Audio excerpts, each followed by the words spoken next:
안녕하세요. 오늘은 잠언 11장의 말씀을 우리 마음에 새기도록 하겠습니다. 잠언 10장부터 29장까지는 솔로몬의 잠언, 솔로몬의 금언이라고 말씀드렸습니다. 어제 10장에서 평행대조를 이루어서 악에서 떠나 의로움을 선택할 것을 권고하였습니다. 오늘 11장도 역시 각각의 금언들이 평행대조되어 우리에게 말씀을 가르쳐주고 있습니다. 주요 내용은 이렇습니다. 인간의 삶의 그릇된 모습과 그 결과를 집중적으로 부각시키고 있습니다. 이는 역시 의로운 삶을 대조하여 바른 신앙인이 되기를 권면하고자 함에 있습니다.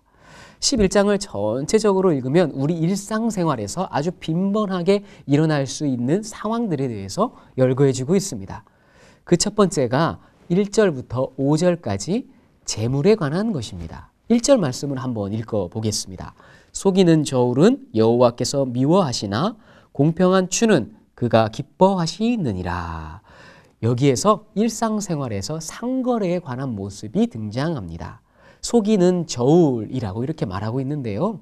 이 속이는 저울은 레위기, 신명기, 에스겔, 아모스, 미가 등 구약성경에서 아주 자주 등장하는 표현입니다. 당시 물건을 사고 파는데 상인이 저울의 무게를 매겨 거래를 하게 됩니다. 그런데 가지고 있는 이 저울의 기준을 속여서 바꿔버린 겁니다. 속여도 아무도 모르겠지 않습니까? 그러니까 모두 다 이 상인, 저 상인, 저 집, 이 집 할 것 없이 이 저울의 무게를 속였습니다. 그렇게 속여도 누구도 알 수 없기 때문입니다. 그런데 사람은 속일 수 있으나 하나님을 속일 수 없음을 1절에서 말씀하고 있는 겁니다. 속이는 저울은 여호와께서 미워하신다. 그러나 공평한 추는 하나님이 기뻐하신다. 라고 이렇게 평행대조하여서 우리가 어떤 삶을 선택해야 할지 알려주고 있습니다. 10절부터 17절까지는 의인의 일상생활 가운데 이웃과의 관계에 대해서 말씀하여 주고 있습니다. 10절 말씀입니다. 의인이 형통하면 성읍이 즐거워하고 악인이 패망하면 기뻐 외치느니라. 여기서 보니까 의인이 형통하면, 의인에게 좋은 일이 생기면 성읍이 즐거워합니다. 모든 사람들이 함께 기뻐한다는 겁니다. 왜 그렇습니까? 의인이 다른 모든 사람들에게 그러한 삶을 살았기 때문입니다. 그런데 대조되는 악인은 어떻습니까? 악인이 패망하면 온 성읍이 기뻐 외친다는 겁니다. 그 악인이 그렇게 살았기 때문입니다. 그래서 이 잠언에서는 악인과 의인을 비교 대조하여 우리가 어떤 것을 선택해야 할 것인지, 우리가 이웃과의 관계에서 어떤 삶을 살아야 할 것인지에 대해서 10절부터 17절까지 가르쳐주고 있습니다. 본문 11장 24절부터 31절까지는 다시 재물에 관해, 그런데 조금 다른 측면으로 경제적인 원칙 혹은 경제적인 것들에 대해서 우리가 어떤 가치를 가지고 있어야 되는지에 대해서 가르쳐주고 있습니다. 24절 말씀은 우리가 아주 익숙하게 들어왔던 말씀인데요. 제가 한번 읽어보겠습니다. 흩어 구제하여도 더욱 부하게 되는 일이 있나니 과도히 아껴도 가난하게 될 뿐이니라. 흩어 구제하여도 부하게 되는 일이 있다.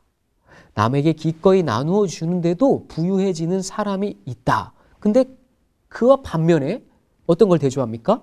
과도히 아껴도 가난하게 될 뿐이다. 마땅히 쓸 것까지도 아끼는데 가난해지는 사람이 있다는 겁니다. 여기서 흩어 구제하여도 라고 번역된 히브리어가 메파제르의 원형 파자르입니다. 파자르는 사방으로 흩다 혹은 아낌없이 나누어 주다 라는 뜻입니다.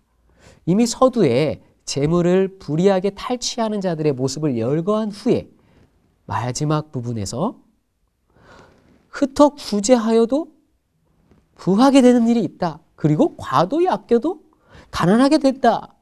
악한 방법으로 재물을 축적하려 하고 과도히 아끼는 자의 모습으로 살게 되면 이웃의 필요를 보고도 마땅히 도와줘야 할 상황에도 자기 주머니만 채우게 된다면 가난하게 될 뿐이다. 이렇게 말하고 있는 것입니다.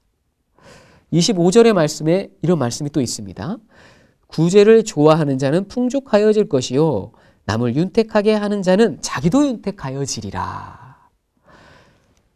남을 윤택하게 하는 자는 자기도 윤택하여진다. 여기서 윤택이라고 쓰인 단어는 야라라는 히브리어입니다. 이 야라는 뿌리다, 물을 주다라는 뜻입니다. 자, 그러니까 남에게 마실 물을 기꺼이 주는 자는 자신의 갈증도 면하게 된다라는 말입니다. 여러분, 이 말씀들을 읽다 보니까 누가 생각나십니까? 우리 예수님이 생각나지 않습니까?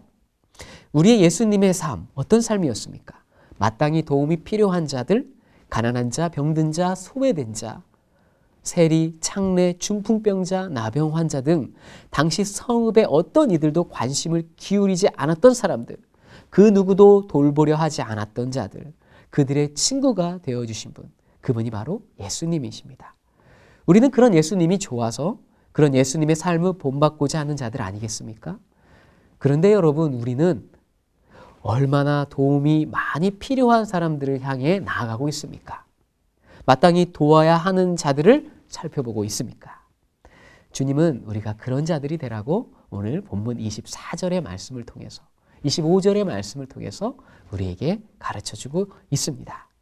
그러니 오늘 이 하루를 살아가실 때에도 이 말씀을 마음에 새기고 예수님처럼 도와줘야 할 자들, 그리고 도움이 필요한 자들에게 마땅히 친구가 되어주는 그러한 하루의 삶을 살아가시는 주님의 자녀들이 되시기를 간절히 바랍니다. 다 함께 기도하겠습니다. 이웃을 살리는 의로운 삶을 살라 하신 하나님 아버지, 우리는 그저 세상 재물이 얼마나 많이 있는가에 몰두하여 살아갔습니다. 얼마나 더 많이 가질 수 있을까, 얼마나 더 손에 쥘 수 있을지 온 정신을 집중하였습니다. 그리하여 그것을 위해서라면 속이는 저울을 사용해 이웃의 재물을 탈취하기도 하고 자신의 주머니를 채우기에 급급하여 마땅히 도와야 할 사람을 외면하기도 합니다. 주님, 이런 우리의 어리석음을 용서하여 주옵소서. 이제는 공평한 주와 흩어 구제하는 의로운 삶을 살게 하시고 예수님처럼 이웃을 윤택하게 하는 참 신앙인이 되게 하여 주시옵소서. 우리의 친구가 되어주시는 예수 그리스도의 이름으로 기도드리옵나이다. 아멘.